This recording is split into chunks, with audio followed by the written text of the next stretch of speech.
इसी के बीच में आया था पेट्रोल पंप वाली गली में, जब भी लोगों को बाहर भी दिख पा रहा होगा बाहर का सीन। तो ये है गुरुग्राम का पेट्रोल पंप का सीन और ठीक सामने ही NH-48 के दीदार और दर्शन हो रहे हैं। हमारे बड़े भाई साहब श्री 1008 श्री मिस्टर भगवत दयाल जी हमसे जुड़ चुके हैं। भगवत दयाल जी, सबसे पहले तो आपका बहुत बहुत स्वागत हमारे YouTube चैनल में। Sir thank you. और आपको बहुत बहुत बधाई है आपकी बिटिया, जिनका कि नाम आप मनीषा बता रहे हैं। मनीषा आर्य। हाँ जी, उनको भी लोक सेवा आयोग में चयन होने की बहुत बहुत बधाइयाँ। जो उन्होंने PhD करने के बाद जो है लेक्चरर में जो है आपने जो है अपॉइंटमेंट हुआ। हेलो हाय नमस्ते सिमने प्रणाम, स्वागत आप सभी का हमारे YouTube चैनल हेलो गढ़वाल में।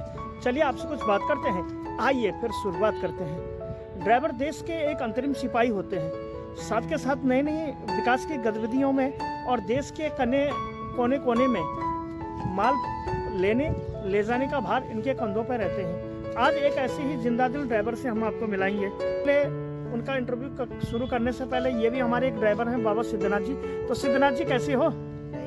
मजेदार। कुछ लोग जी को काफी अच्छे और बखूबी ढंग से जीते हैं और कुछ लोग ऐसे होते हैं ड्राइवर लोग की शराब ही पीने में मशगूल रहते हैं। वो आगे नातना पिज्जा पकहा देखते हैं। तो एक ऐसा ही कटाक्ष ड्राइवर भाइयों के नाम है। एक ऐसी ही सीरीज को मैं लेके आया हूँ। अभी हम हैं सेक्टर 32 की ओर और थोड़ी देर में हो जाएगी रात। और रात में जो है हम लेने वाले हैं आज श्री 1008 भगवत दयाल जी का इंटरव्यू, जिन्होंने अपनी कड़ी मेहनत की बदौलत अपने परिवार का भी ध्यान रखा, साथ के साथ बच्चों को शिक्षा अधिग्रहण कराई और UPSC और PCS और राजस्थान लोक सेवा आयोग के माध्यम से उन्होंने अपनी बिटिया को एक टीचिंग के पद में पहुंचाया। क्या होती है ड्राइवरों की कहानी और उनकी जबानी, तो चलो शुरू करते हैं आज का इंटरव्यू। ये है हमारे भगवत दयाल जी, तो आप आगे बने रहिएगा ब्लॉग में। इसी के बीच में आया था पेट्रोल पंप वाली गली में, जब भी लोगों को बाहर भी दिख पा रहा होगा बाहर का सीन। तो ये है गुरुग्राम का पेट्रोल पंप का सीन और ठीक सामने ही NH-48 के दीदार और दर्शन हो रहे हैं। हमारे बड़े भाई साहब श्री 1008 श्री मिस्टर भगवत दयाल जी हमसे जुड़ चुके हैं। भगवत दयाल जी, सबसे पहले तो आपका बहुत बहुत स्वागत हमारे YouTube चैनल में। Sir thank you. और आपको बहुत बहुत बधाई है आपकी बिटिया, जिनका कि नाम आप मनीषा बता रहे हैं। हाँ जी, उनको भी लोक सेवा आयोग में चयन होने की बहुत बहुत बधाइयाँ।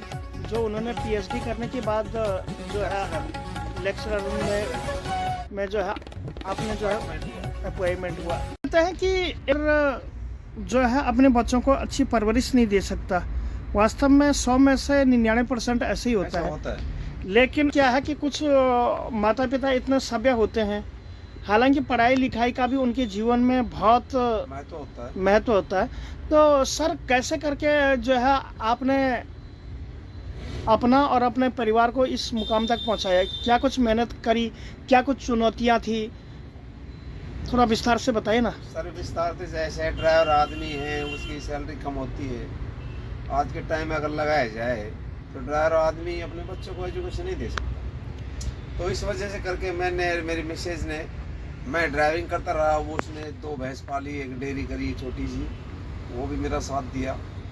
और हमने अपनी बेटिया को मतलब पाश्चात्य जो संस्कृति थी उसके हिसाब से हमने उसको पढ़ाया।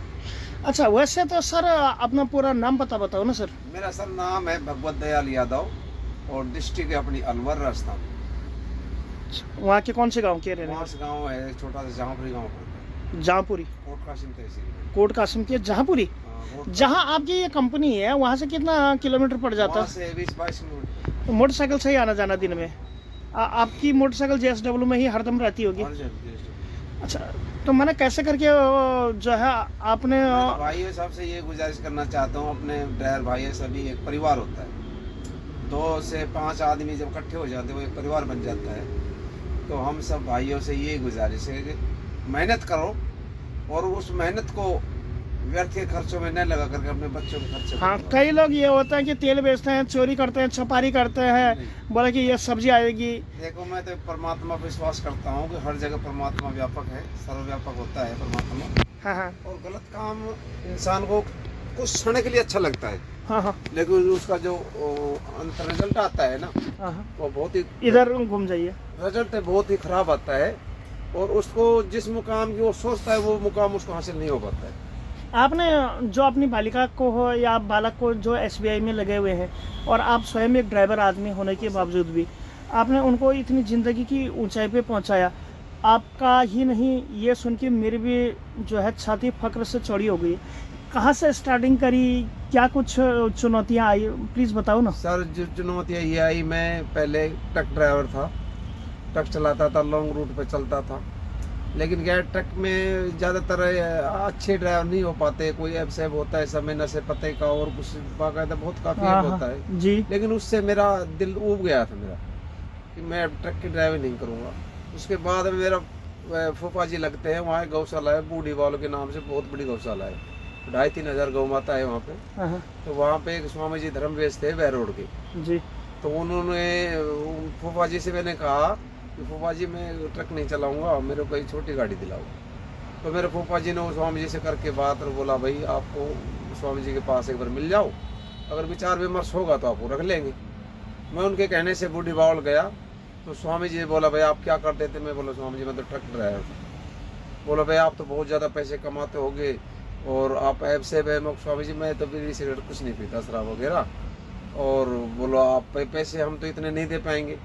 मैंने स्वामी जी की एक ही बात बोली कि स्वामी जी पैसे सब कुछ नहीं होते हैं ज़िंदगी में संगत बहुत बड़ी होती है कि मैं बुराई से बच जाऊंगा आपके साथ में रह करके।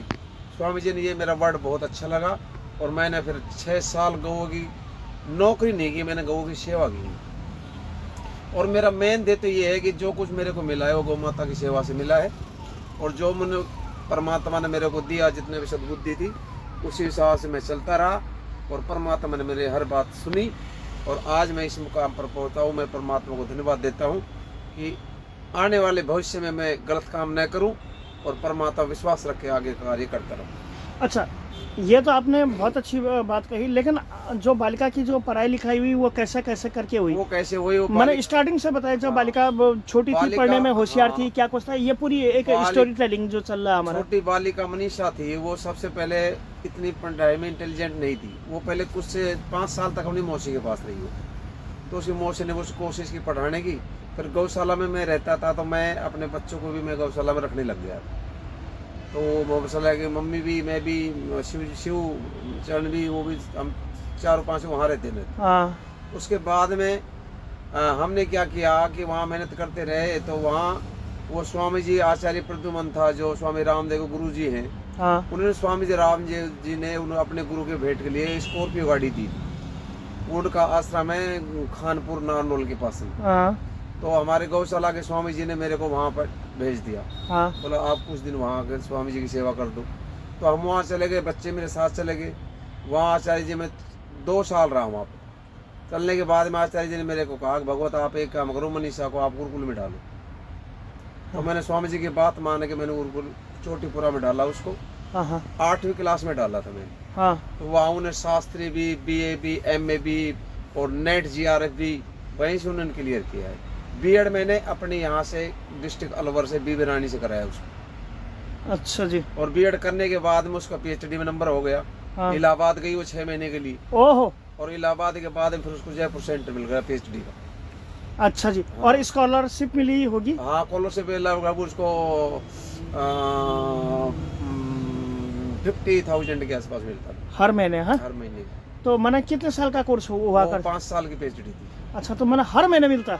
मैंने ये सेंट्रल गवर्नमेंट का है, वो अपना नहीं होता। अच्छा, तो मैंने जो पैसे मिलते हैं ये खर्च करने के लिए मिलते हैं, क्या करने के लिए? ये बच्चों के खर्च करने के लिए मिलते हैं, अगर बच्चों को मनोबल बढ़ जाए या बच्चे आगे अच्छी मेहनत करे। ये PhD ये छोटी डिग्री नहीं होती, बहुत बड़ी डिग्री होती है। मैं जानता हूँ भाई साहब, मैं जानता हूँ। तो इसमें कुछ ही बच्चे निकल पाते हैं PhD के लिए।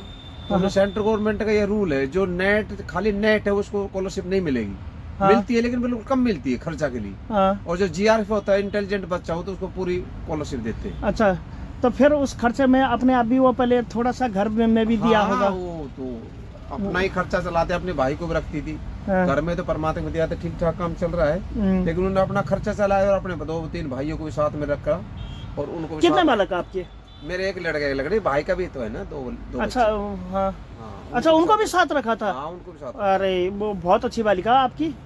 अच्छा, ये बताइए, तो आपको कभी बालिका को, जैसे आजकल के बच्चों पे बहुत बर्डन रहता है, बहुत प्रेशर रहता है कि उनके माता पिता ये कहता है कि भाई 10वीं में इतने अंक लेना ज़रूरी है, अच्छे स्कॉलरशिप भी लेना नहीं, मैं तो ज़रूरी ये है, मानता तो हूँ- कुछ इस प्रकार से आपने कभी नहीं, डंडा मैं- दिया, कभी प्रेशर किया? जो प्रेशर बच्चों पे देते हो बच्चे पढ़ नहीं पाते, वो सक्सेस नहीं हो वो पाता? सक्सेस नहीं होता। बच्चे को खुली छूट दो, तो खुली छूट में लोग तो ये कहेंगे बुरी- कि ये फिर बुरी- बिगड़ बुरी जाएंगे। संगत से बचाओ और उसको पढ़ाई में खुली छूट दो। आप किस दिशा में जाना चाहते हो, आप टेक्निकल साइड में जाना चाहते हो या आप बिजनेस में जाना चाहते हो या कंप्यूटर लैब में जाना चाहते हो, तो बच्चे को पहले भांपो कि बच्चे की रुचि किस चीज में, और उस हिसाब से फिर उसको गाइड करो, उस हिसाब से स्कूल वगैरह इंस्टीट्यूट वगैरह में डालो उसको। अच्छा, तो जब ये सारा कुछ प्रकरण हो गया, बालिका ने जो है फिर काफ़ी एजुकेशन के टेस्ट दिए होंगे, चाहे टीईटी निकाला होगा, जेआरएफ निकाला, नेट JRF और फिर उसके बाद जब सिलेक्शन हो गया, तो फिर जब रिजल्ट आया तो माता पिता और छोटे भाई के चेहरे पे या परिवार में कितनी हंसी खुशी का माहौल था। होता ही है। जैसे ही इंटरनेट का वो पेज निकल के सामने आया, तो आपने भी सोचा होगा कि भाई मेरे कंधे से लेकर पाँव तक निकल गया, क्योंकि हर एक बाप का सपना होता है कि नहीं, उसके बाप का सपना क्या, देखो मेरे को उसमें पूरा विश्वास था, मेरे को 100% विश्वास था। उसने मेरे को एक ही कहा था, पापा आपने मेरे विश्वास है, मैं 100% नौकरी लेके रहूंगा। क्यों, मेहनत बहुत करती है, हाँ, उसमें मेहनत का विश्वास था, उसने अपनी मेहनत पर। हाँ, कई घंटे पढ़ा होगा। पर अब भी पढ़ रही हो, हाँ, अब भी पढ़ रही है। माने कि बालिका का लक्ष्य ये है कि मैं इससे भी आगे निकल। कॉलेज प्रोफेसर में उसका पिछले दफा 1 नंबर से इंटरव्यू में रह गई थी वो, तो इस वजह से उसकी ये है कि मैं इतने नंबर लूं ताकि इंटरव्यू में मेरे को रहना ना पड़े। अच्छा, तो चलो आपको भी बहुत बहुत बधाई। और हर एक ड्राइवर भाई को मैं एक ही जो है सलाह देना चाहूँगा कि भगवत दयाल और इनकी बिटिया से कुछ सीखो, आपका भविष्य उज्जवल हो, बालिका भी जो है नित्य जिंदगी के ऊंचाई पे भैया चली जिसके जाए। बच्चे बन जाते हैं ना, परमात्मा उसके सब कुछ फर्क हो जाता है उसके लिए।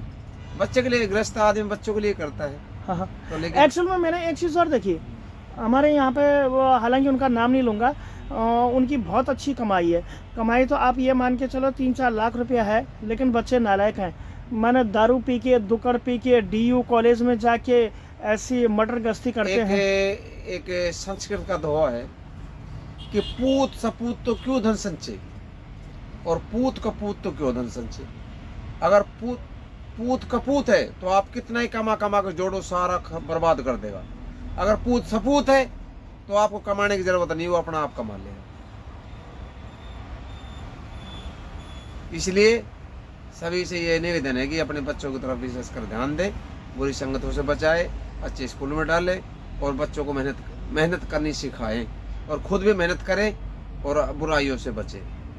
तो अब लास्ट में आप क्या कुछ स्पेशल कहना चाह रहे हो उन पेरेंट्स को जो स्पेशली ड्राइवर हैं या फिर किसी भी धंधे में वो लगे हुए हैं, और जो कि बच्चों को बिल्कुल खुली छूट देते हैं, चाहे कितना भी खर्चा मांगे उतना दे देते हैं, और फिर बिल्कुल भी ध्यान नहीं देते, और 1000 रुपये महीने का मांग रहा है, बाप दे ही रहा है। क्या कुछ कहना चाहोगे मेरे मैं ये भैया? कहना हूँ, खर्चा देखो बच्चों का, आज के सोसाइटी में देखें तो बच्चे तो खर्चा तो होता है, लेकिन खर्चा जायज दो और उस खर्चे का सदुपयोग के रूप में उसको देखो कि बच्चा कहाँ खर्च कर रहा है, पैसे कितने पैसे खर्च कर रहा है। उसको ऐसे खिलूट छूट ऐसे नहीं है कि जो दे दिया कोई हिसाब किताब नहीं है। बच्चे को पैसे दो और सही जगह में खर्च करें, उसके पीछे आपका ध्येय होना चाहिए और आप उसके पीछे इंक्वायरी भी रखनी चाहिए कि ये सही लाइन पे खर्च कर रहा है। हाँ, ये तो यही वाली बात होगी कि भाई अगर पैसा जो माता पिता बहुत अपनी मेहनत से कमा रहे हैं, आप देखते होंगे कि ड्राइवरी में क्या मिलता, ठेला भी नहीं मिलता 10-15 हज़ार रुपये में। बिल्कुल। और आपको मेरी सच में दिल से काफ़ी बधाइयाँ हैं और बहुत बहुत स्वागत है, हृदय से गहराइयों से अभिनंदन। तो दोस्तों, ये थे हमारे देश के एक ड्राइवर जो कि अलवर से रहने वाले हैं, और पिछले 5-6 महीनों से इनसे दिल मिले हुए हैं। जब इन्होंने हमें मिठाई खवाई, बोला कि भाई सुखदेव यहाँ आ जा, आज एक छोटी सी पार्टी है, मैंने कहा पार्टी, मैंने कहा क्या बात हो गई? बोला कि आप आ तो जाओ, मैं फिर वहीं पे बताऊंगा। जैसे ही इन्होंने बताया कि भाई बालिका की ज्वाइनिंग है, मेरे को जाना है, तो छाती गर्व से चौड़ी हो गई। हालांकि बिटिया तो इनकी है, लेकिन ये दर्द, ये दुख एक प्राइवेट नौकरी वाला ही जान सकता है कि किस हिसाब से जो है इन्होंने अपनी ज़िंदगी में अपने बालकों के प्रति संवेदना दिखाई, किस हिसाब से जो है ये अपने बालक और बच्चों के प्रति डेडिकेट रहे, और साथ के साथ ज़िंदगी के उन ऊंची ऊंचाइयों को छूने में ये मददगार बने। तो आपका बहुत बहुत स्वागत और हृदय से अभिनंदन। Thank you. तो दोस्तों, ये थे हमारे ड्राइवर भगवत दयाल जी, जो कि एक छोटी सी नौकरी में भी इन्होंने अपने बालकों को इतना मुकाम तक पहुंचाया जगह कोई हद नहीं। और वो शिवचरण भैया के बारे में कुछ बोलो ना। वो शिवचरण भैया ही है, वो भी काफ़ी पढ़ाई में इंटेलिजेंट नहीं था, लेकिन उसमें मेहनत करके ना, हाँ। और उसने इसका कंप्यूटर का कोर्स किया, और उसकी लगन इसी लाइन में थी। अब वो SBI में बैंक में ऑन ड्यूटी है फिलहाल हमारे कोर्ट काशी में। चलो, तो आपका बहुत बहुत स्वागत और हृदय से अभिनंदन। Thank you so much. सभी लोगों का बहुत बहुत स्वागत है, हृदय की गहराइयों से अभिनंदन। आपको इस वीडियो से कुछ सीखने की जो प्रेरणा मिली है, आपको यही मिली है कि अपने बच्चों पर भी ध्यान दें, और जो बालक पढ़ाई और लिखाई में भी मशगूल है, तो उन्हें भी अपने माता पिता की गरीबी को रखते हुए, अपने आगामी भविष्य को देखते हुए, साथ के साथ 2050 में कैसी दुनिया होगी, किस हिसाब के खर्चे होंगे और किस हिसाब से काबिल बनना है, ये सब जानने के लिए आप जो है हम जैसे गरीब आदमियों का वीडियो आपको जरूर देखना चाहिए। Thank you so much, take care and bye bye. और बहुत जल्द मिलता हूँ किसी अनदर और नई गुदगुदा देने वाले किसी नए ब्लॉग में। आपको बहुत बहुत बधाई और हृदय से थैंक यू।